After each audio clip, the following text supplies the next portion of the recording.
ইসলাম শিক্ষা নবম শ্রেণী। প্রিয় শিক্ষার্থী বন্ধুরা, তোমাদের সামষ্টিক মূল্যায়ন যে পরীক্ষা চলতেছে, তোমাদের নবম শ্রেণীর ইসলাম শিক্ষার প্রশ্নটি এখন শেয়ার করতেছি। তোমার প্রশ্নটি দেখো এবং উত্তরও তোমাদের সাথে শেয়ার করা হবে। দেখো, সামাজিক সমস্যা বিশ্লেষণ করে ইসলামের বিধিবিধানের আলোকে সমাধান করো। আবারও বলতেছি, সামাজিক সমস্যা বিশ্লেষণ করে ইসলামের বিধিবিধানের আলোকে সমাধান করো। আমরা দৈনন্দিন জীবনে আমাদের চারপাশে প্রতিনিয়ত বিভিন্ন সমস্যা বা চ্যালেঞ্জগুলো দেখতে পাই। ইসলামী নির্দেশনা বিধিবিধান যথাযথভাবে চর্চা করলে এই ধরনের সমস্যার সমাধান করা সম্ভব। তুমি যে এলাকায় বা অঞ্চলে বসবাস করো সেই এলাকার বিভিন্ন সামাজিক সমস্যা সমাধানে ইসলামের বিধিবিধানগুলো বিশ্লেষণ করবে। এবার হচ্ছে কাজ 1, সমস্যা বা চ্যালেঞ্জ অনুসন্ধান। তুমি যে এলাকায় অঞ্চলে বসবাস করো সেই এলাকার বিভিন্ন সমস্যা বা চ্যালেঞ্জগুলোর সামাজিক সমস্যা যেটা আর কি তালিকা করো। তাহলে প্রথম কাজ হচ্ছে তুমি যেই এলাকায় বা যেই অঞ্চলে বসবাস করো সেই এলাকার যে সমস্যাগুলো আছে সেই সমস্যাগুলোর একটা তালিকা তৈরি করবে। আর দ্বিতীয়ত হচ্ছে এরপর তোমার একজন সহপাঠীর কাছ থেকে জেনে নাও যে সে কি কি সমস্যা বা চ্যালেঞ্জ খুঁজে পেল।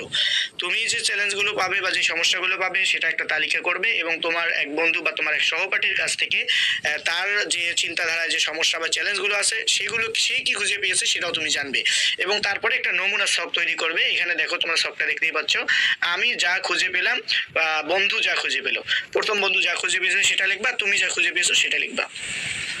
কাজ 2 হচ্ছে সমাধানযোগ্য সমস্যা নির্বাচন ও পরিকল্পনার প্রণয়ন। তোমরা এলাকার বিভিন্ন সামাজিক সমস্যা খুঁজে পেয়েছো। এবার 4 জন সহপাঠী আলোচনা করে কাজ 1 এর তালিকা হতে একটি সমস্যা নির্বাচন করো যে সমস্যাটি সমাধান করা তোমাদের পক্ষে সম্ভব হবে। আর সমস্যাটি নির্বাচনের পক্ষে এককভাবে তোমার যুক্তি তুলে ধরো। তাহলে নমুনা সব দেখো, 2 নাম্বার সামাজিক গুরুত্ব আর একটা হচ্ছে ধর্মীয় গুরুত্ব। এরপর তোমরা 4 জন সহপাঠী আলোচনা করে নির্বাচিত সমস্যাটি কিভাবে সমাধান করা যেতে পারে তার একটি পরিকল্পনা তৈরি করে উপস্থাপন করো।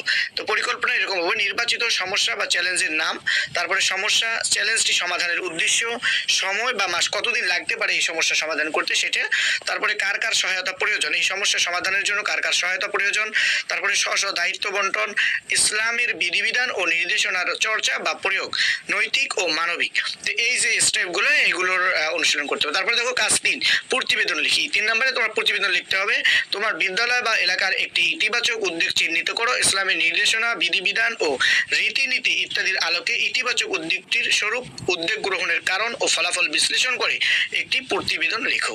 কাজ 4, ইসলামের বিধিবিধান দৈনন্দিন জীবনে অনুশীলন করি। তাহলে তুমি যে সামাজিক সমস্যা বিশ্লেষণ করেছো, তোমার এলাকার বিভিন্ন সামাজিক সমস্যা চিহ্নিত করো, সমাধানযোগ্য সমস্যা নির্বাচন, সমাধানের পরিকল্পনা ইত্যাদি ইসলামের বিধিবিধানের আলোকে তা সমাধান করার জন্য তোমার দৈনন্দিন জীবনের কোন কোন ক্ষেত্রে প্রয়োজন তা চিহ্নিত করে কিভাবে অনুশীলন করবে তা উল্লেখ করো। তো শিক্ষার্থী বন্ধুরা, এই হলো তোমাদের প্রশ্নটি, ষান্মাসিক মূল্যায়নের ইসলাম শিক্ষা। তো উত্তরটি তোমাদের যে উত্তরমালা, আমি পরবর্তী ভিডিওতে তোমাদের সাথে উত্তরমালাটি শেয়ার করতেছি। সেজন্য যারা এখনো চ্যানেল